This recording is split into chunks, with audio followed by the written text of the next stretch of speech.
Nourishing the Soul, Rule 6, Guidelines for Traveling the Spiritual Path, according to the teachings of Alice Bailey, with commentary by Dr. Lisa Love.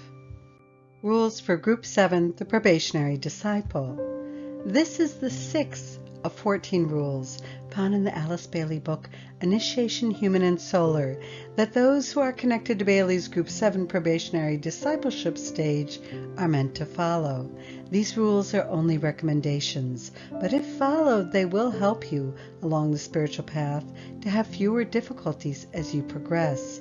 Remember, it is important as much as possible to not skip steps and to do the inner work to make sure you are walking the talk. Rule 6. The purificatory fires burn dim and low when the third is sacrificed to the fourth. Therefore let the disciple refrain from taking life, and let him nourish that which is lowest with the produce of the second. Note, in the early 1900s, when this was written, everything was he and man. No other kind of gender language was used, so try not to react to the language. Commentary from Initiation, Human and Solar, pages 196 to 198. This rule might be summed up in the trite instruction to each disciple that he be strictly vegetarian. The lower nature becomes clogged and heavy, and the inner blaze cannot shine forth when meat is included in the diet. This is a drastic rule for applicants and may not be violated. Aspirants can choose to eat meat or not as they prefer, but at a certain stage upon the path, it is essential that all meat eating of every kind be stopped, and the strictest attention must be paid to diet. A disciple must confine himself to vegetables, grains, fruits, and nuts. Only thus can he build the type of physical body which can stand the entry of the real man who has stood in his subtler bodies before the initiator. Should he not do this, and should it be possible for him to take initiation without having thus prepared himself, the physical body would be shattered by the energy pouring through the newly stimulated centers, and dire danger to the brain, the spine, or the heart would eventuate. Some key points.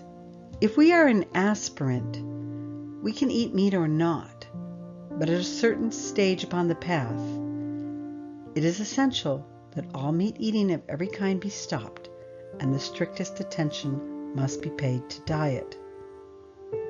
Therefore, a disciple must confine himself to vegetables, grains, fruits, and nuts.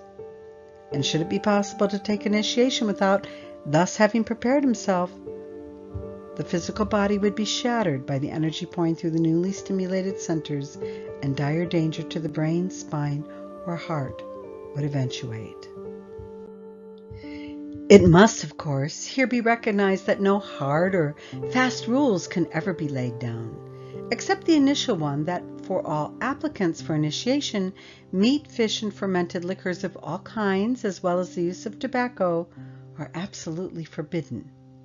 For those who can stand it, eggs and cheese are sometimes better eliminated from the diet, but this is not in any way compulsory. It is advisable always that those who are in the process of developing psychic faculties of any kind should not permit themselves to eat eggs and very little cheese. Milk and butter come under a different category, and most initiates and applicants find it necessary to retain them in the diet. A few exceptional people can subsist and retain their full physical energies on the diet mentioned in the preceding paragraph, but there the ideal is embodied, and as we all know, the ideal is seldom attainable in the present transitional period. So here we have essentially the kind of diet that we're meant to follow. Eliminating meat, fish, and fermented liquors, as well as tobacco. Eating very little eggs and cheese or eliminating them altogether. And if you're trying to develop psychic faculties, really not eating eggs and very little cheese. Of course, milk and butter can sometimes be included, but as it says, the ideal is seldom attainable in the present transitional period. In this connection, two things should be emphasized. First, the need that all applicants have for common sense. This factor is very often lacking, and students do well to remember that unbalanced fanatics are not desirable members of the hierarchy. Equilibrium, a just sense of proportion, a due regard for environing conditions, and a sane common sense are the marks of the true occultist. When a real sense of humor exists, likewise, many dangers will be avoided. Secondly, a recognition of time, an ability to move slowly when affecting changes in the diet and in the habits of a lifetime. Everything in nature progresses slowly, and applicants must learn the occult truth of the words, make haste slowly.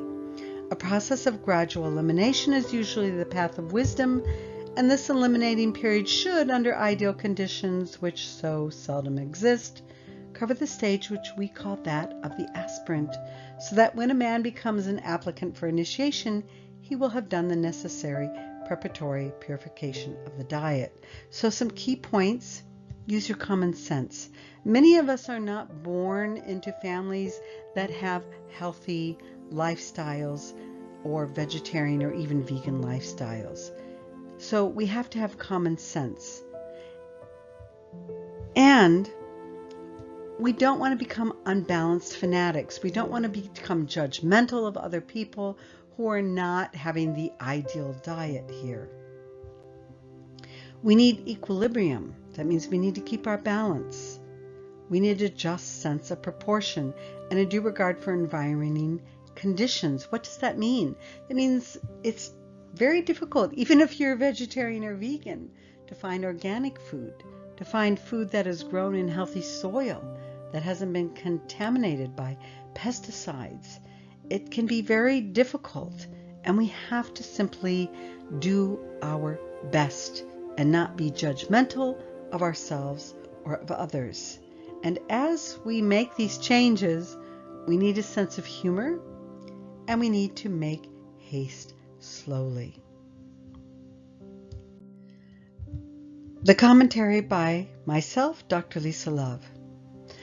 So as we reach the Group 6 materialist stage, an emphasis on the physical body often kicks in so we can look attractive, mainly to gain more power, access more pleasure, sex, and have more money and security. So if we care about diet at all, it's usually to look strong, be healthy, be attractive, and we don't really care so much about having the subtle energy body being cleaned up or harmlessness in terms of what we're eating. But as we become the Group 6 aspirant, we'll still have that body emphasis. It still will continue. And maybe we'll be doing hatha yoga practices or dressing in a spiritual way. But too often the motive is now to be spiritually and not just materially attractive. And that's where the tendency to be judgmental can come in here, because we're feeling good about the fact that we're becoming vegetarian or we're vegan or we're cleaning up our lifestyle. But as we do so, it's more still so we can be noticed now for being spiritual than for a true motivation. But as we become Group 7 probationary disciples, the physical disciplines remain important, but increasingly Bailey states that the life emphasis is laid on soul contact and the life expression is extroverted into service to others. So that's where that sane, just sense of proportion has to come in, because sometimes in our service, ideally, we can't maintain that really rigorous diet. We have to do our best. And we're not doing this approach so much because we want to look good and be noticed in a yoga class or something. We're doing it because we're trying to contact the soul and get the body fit enough for that kind of contact. Now, even though vegetarianism or a vegan diet is the most ideal for a Group 7 probationary disciple, what we notice in the Bailey teachings is as we shift to becoming Group 8 accepting and accepted disciples, our relationship to diet and the physical disciplines makes another shift. where we find that Bailey states that, quote, "The true disciple does not need vegetarianism or any of the physical disciplines, for the reason that none of the fleshly appetites have any control over him.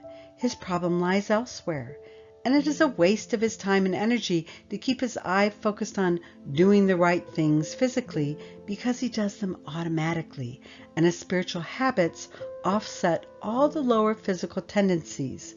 Automatically, these developed habits enable him to surmount the appeal of those desires which work out in the fulfillment of the lower desire." And that quote comes from a book called Rays and Initiations, page 126. So this is where some people who follow the Bailey teachings get confused. Should we be vegetarian or even vegan or not? Well, putting these seemingly contradictory statements about vegetarianism together, we see that although the ideal is to have a vegetarian or even vegan diet, we need to be careful. The goal is to build good physical habits to such a degree the physical disciplines consume less and less of our conscious attention and not more. But if these good physical habits are not in place, we're not told that they don't matter. We're told that we need to continue to build in good habits so long as we do not do so at the expense of higher spiritual values and principles. We also seek to avoid criticizing others for their dietary and physical disciplines, choosing instead to inspire others through our example. And we're going to have another video that looks at the different diets of different people along the 7 ray lines in the Bailey teachings, and you will find inconsistencies. So the important thing is to not be judgmental and to try and get to the ideal as much as is practical and possible without fanaticism for ourselves and without having our lives get condensed down into just watching our diet. We don't want to get to the end of the life and just know that we focus on the physical body and disciplines through most of the life. That would put us more back at the Group 6 aspirant level. So we need to be careful not to do that. So an example of how a critical mind needs to be avoided comes from the life of General Norman Schwarzkopf from the United States of America. As a young man, he visited a Middle Eastern country with his ambassador father, and there the local people offered him one of their main delicacies to eat, sheep's eyeballs. Fortunately, he followed his father's lead, and despite his inner revulsion, ate the eyeballs without hesitation. Well, many years later, as a United States general, he was trying to avert a war within the same region, and fortunately some of the local people remembered how as a young man he had bonded with them instead of condemning them by graciously eating the sheep's eyeballs, in part because he did not judge their dietary habits. He was now able to save the lives of tens of thousands of people. So this is an example of where we don't want to be a fanatic, where there are exceptions to the rule, especially in regards to service. And at the same time, as much as possible, we don't want to excuse ourselves from doing the best we can to have a good and healthy and pure diet so we can have healthy bodies, so we can be a real service in the world. At this point, I would like to make a brief list regarding things I feel may also impact our dietary habits and our ability to make changes in our lives. So I encourage you to kind of look at this list and examine your own life. And also look at this list and think of the lives of others. So this will help you not judge as quickly, because you can sit there and consider, okay, how have the various things I'm going to list in a moment impacted them and made it hard for them to not only have a good diet, a good healthy physical body, but make those changes in helping them to travel the spiritual path. So first of all is family circumstances, that we're all raised in different families that have different dietary habits that we need to consider. Also, we're in different cultures that eat different kinds of foods and have different kinds of standards as to what is acceptable or not acceptable that we need to also consider. Then there's the environment. Some people have a hard time accessing organic food or food that comes from good nutritious soil, which a lot of the planet is starting to have trouble with. Getting foods that haven't been genetically modified or foods that haven't been raised in a lot of pesticides, where the soil hasn't become depleted of its nutrients. Some people are in areas where they don't get much but junk food, and it's very difficult for them to get access to good, healthy food these days. The associates, who are those people around? How have the people that they've been around impacted their dietary habits in terms of what they are being told is acceptable and not acceptable? On the spiritual path, it becomes more and more important to get around, to associate with people that will help us have these good habits in life. What are our habits? A lot of us have compulsory habits like comfort foods or things that we participate in because it helps us feel more acceptable or it helps us alleviate stress. How can we look at those habits and again make those changes slowly? Some people don't have the financial ability to access really healthy foods. Unfortunately, we live in a world, in a lot of different cultures in the world, where getting fruits and vegetables raised in healthy soil cost a lot of money. And so people that don't have a lot of money may resort to foods that aren't as nutritious. Stress factors that we go through that can cause us to crave foods that aren't as good for us.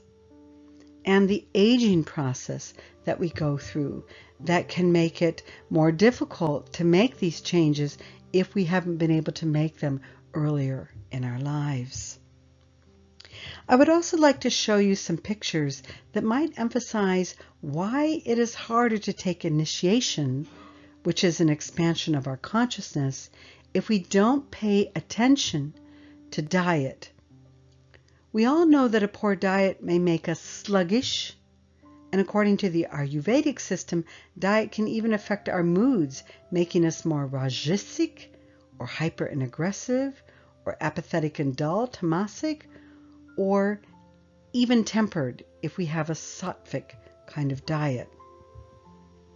But now, thanks to something known as SPECT scans of the brain from the work of Dr. Amen, who wrote the bestseller Change Your Brain, Change Your Life, we can also see how certain substances may impact the software of our brains, altering our personalities and hindering our ability to process information correctly. So we're getting more and more scientific evidence, not just cultural or certain kinds of indoctrinated religious teachings as to why we should eat certain foods.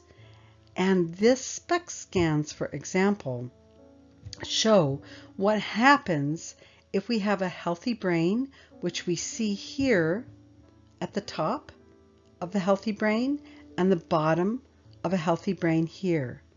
But here we see what happens to the top of that brain if it's had years of alcohol or years of substance abuse. And the same thing that happens to the bottom of the brain, for example, 4 years of marijuana, 4 years of smoking, 6 years of opiates. In other words, we're beginning to see factually and scientifically that the brain cannot function well if it's not being given the right kinds of nutrients. And we need a very healthy brain if we're intending to take initiation to expand our consciousness, because a healthy brain helps us have healthy glands within the brain. These nutrients help the chakras spin correctly within the body, and those chakras help the glands develop and function correctly in the body. And that's why factually we see that if the timing is coming for us to take initiation and we haven't done the purificatory work, that we can have the disruptions or difficulties that is talked about at the beginning of this video. So there you have it, an overview of Rule 6. If you enjoy this video, support this work. There are 12 books in the works, as well as many more videos. And if you want, you can help us write more books and do more videos by becoming a patron at patreon.com/Soul to Spirit. And when you do, you get rewarded. You get copies of charts, books, and an inside look into our process and what's next. You can also visit our website for more info at soultospirit.com. And as always, if you enjoy this YouTube channel, then subscribe, like, comment, and share. And giving credit where it's due, this video was created and narrated by Dr. Lisa Love. The Pure of Heart music that you're hearing was licensed for use from royalty-free-meditationmusic.com. Photos were purchased from 123rf.com. Thanks for watching.